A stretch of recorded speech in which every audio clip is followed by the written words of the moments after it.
The public assumes the internet exists in an ethereal cloud. In reality, it relies on heavy physical hardware, and the heaviest computing hardware is currently being moved underground. This chart shows the mid-2026 breaking point, known as the energy collapse wall.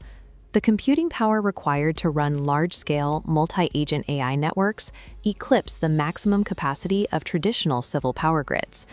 To prevent widespread rolling blackouts, technology conglomerates severed their primary operational server racks from commercial energy zones entirely. They rerouted these massive computing systems into isolated territories, powering them strictly through dedicated, independent energy lifelines.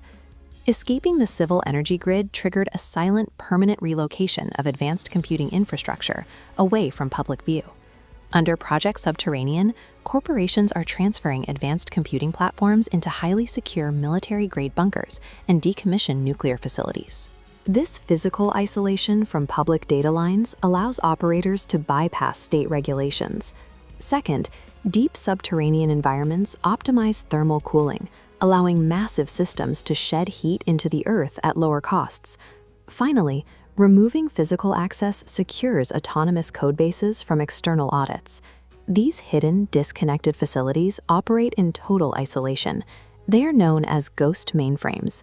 By solving for power limits and cooling costs, Project Subterranean replaces infrastructural vulnerability with absolute corporate sovereignty.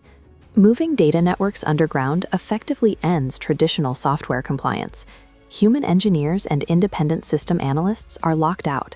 Entry into these high-security complexes is restricted exclusively to personnel with top-tier corporate clearance, establishing a permanent physical barrier against independent human auditors. The machines within these mainframes do not broadcast outward. They communicate exclusively through local, hardwired connections. This closed-loop architecture establishes a secondary, invisible layer of the internet, operating entirely severed from the public World Wide Web. The frontier of artificial intelligence has been physically buried. It is now left to iterate in the dark, insulated from human control.